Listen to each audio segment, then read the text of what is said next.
Okay, I think this is going to be the last video for chapter 4. I've got 2 titration problems to show you guys, and then we should be all set. In the last video, I showed you a titration problem where you were asked to figure out how much volume of the sodium hydroxide or whatever base is going to be needed to neutralize a certain amount of, with a known molarity, to neutralize a certain amount of a known molarity and volume of an acid. Now the question is going to be, what is the molarity of this sodium hydroxide that you've got in the burette or barium hydroxide or whatever other base? So these titration problems are very similar to the one that I just did, but now our goal is to find molarity, not volume. Again, the steps, it's very organized, regimented. A lot of the rules still, all the rules apply. Again, not a memory thing. You just have to understand the logic of it. All right, so here's the problem. It says, what is the molarity of a barium hydroxide solution? Oh, okay. If, not is, if 26.2 mils of this barium hydroxide solution are needed to neutralize 35.0 mils of a 0.327 molar solution of phosphoric acid. So that's the question. In order to do a titration problem, what must you do first? Always, always, always write a balanced chemical equation, okay? So we've got barium hydroxide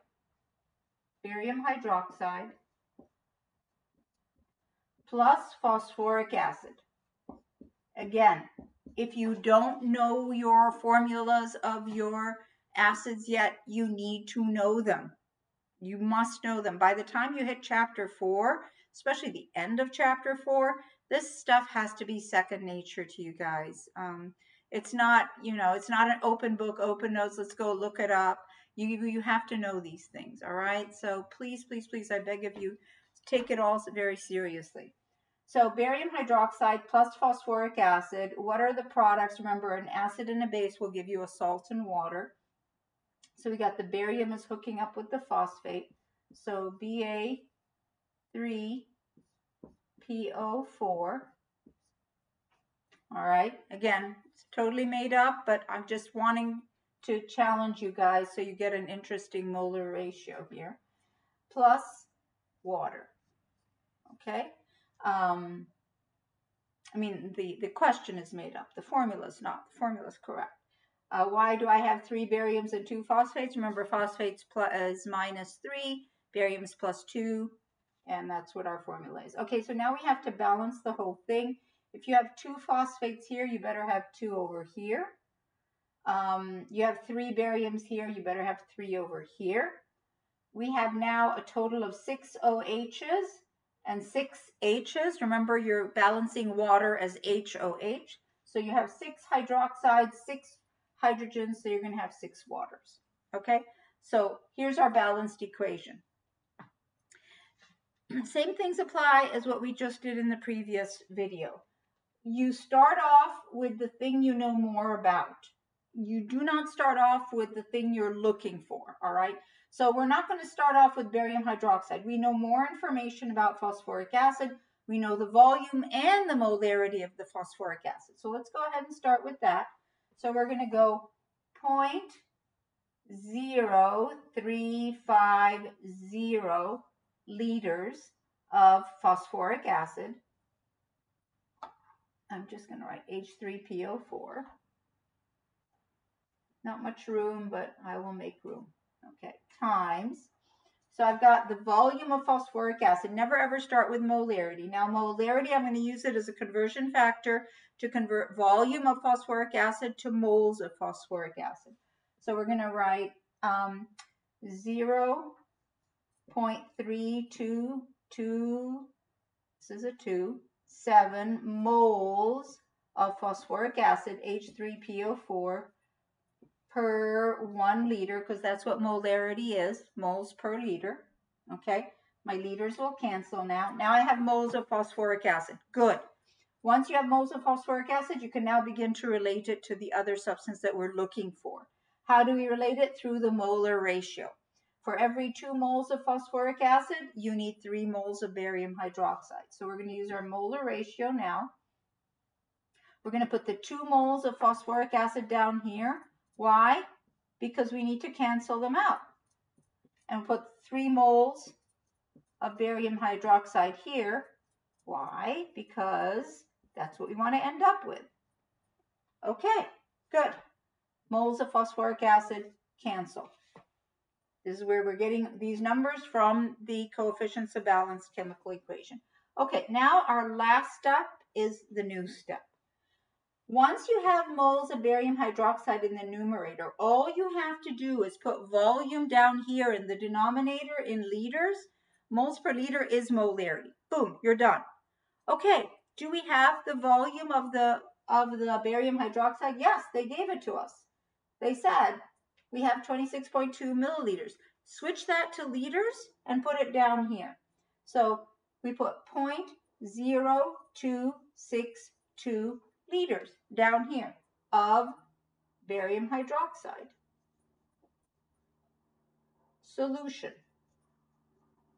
Nothing cancels. You don't want it to cancel. You want to end up with moles per liter. Why? Because moles per liter is molarity. You're done. Perfect. Now all you have to do is pick up your calculator. A lot of students have a really hard time leaving this blank. It's like they don't believe me that it's okay to leave it blank. If it really bugs you so much, put a 1 there. But honestly, just, ignore it. It's nothing. You need this in the denominator, this in the numerator. Now you can plug in the numbers. 0.0350 times 0.327 times 3 divided by 2 divided by 0.0262. I have this already worked out, so hopefully this is all right. You end up with 0.655 molar. So that is your molarity of your barium hydroxide solution. Okay.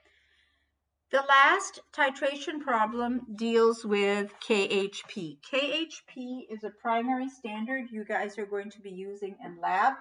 It's called potassium hydrogen phthalate. The P does not stand for phosphorus. It stands for an organic compound called phthalate. KHP. KHP. The structure of potassium hydrogen phthalate is this. Again, you are not an organic class. You don't need to worry about this, but I just wanted to show you what it looks like. Okay, and then you have this. You have an acid here. There's a negative charge and a positive charge. So this is potassium hydrogen, and all of this is phthalate, okay? You don't need to worry about this structure at all. If you add up all the carbons, all the oxygens, all the hydrogens, and the potassium, you find that the molar mass of KHP is around 204 grams per mole, okay? So let's just use that number, okay? Go ahead and crunch the numbers if you want to, but yeah, you end up with 204 grams per mole. I'm going to erase it so it doesn't clutter up the place. And now let me show you what the question is. They want to know the molarity of sodium hydroxide solution if 27.3 mils, so you want the molarity of a sodium hydroxide solution if 27.3 mils react with 0.4084 grams of KHP. Okay, now sodium hydroxide and KHP, they react on a 1-to-1 ratio. So basically, if you have KHP plus sodium hydroxide, you're going to end up with water and NaP plus H2O. Basically, you're going to have a sodium attached to the phthalate and a potassium attached to the phthalate, and then the hydrogen that was part of this goes and hooks up with the OH to form water. So anyway, it's a 1-to-1 ratio. So our molar ratio is known. Now let's see what we're going to do. Here we're starting off with the 0.4084 grams of KHP. We're going to convert that to moles. We're going to say 1 mole of KHP is 204 grams. It's 204 point something, but let's just approximate it here. So our grams of KHP will cancel. We're then going to say 1 mole of KHP will react with 1 mole of sodium hydroxide. Okay, 1-to-1 ratio. Okay, moles of KHP cancel. All right, and then what do they want? They want the molarity of the sodium hydroxide. So exactly like the problem we just did. You have your moles of sodium hydroxide right here at the end.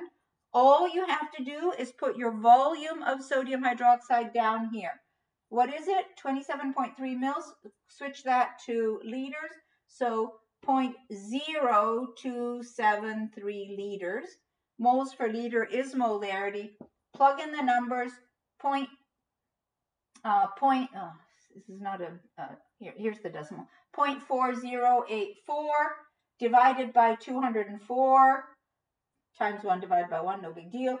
Divided by 0.0273, press equals, and you should get 0.0733 molar. Hopefully that number is correct.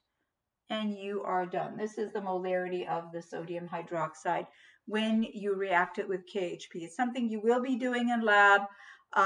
So all these titration problems should give you a feel for what to expect on exams, on the homework, and in lab. Okay, you are all set with one of the most important chapters in the book, Chapter 4.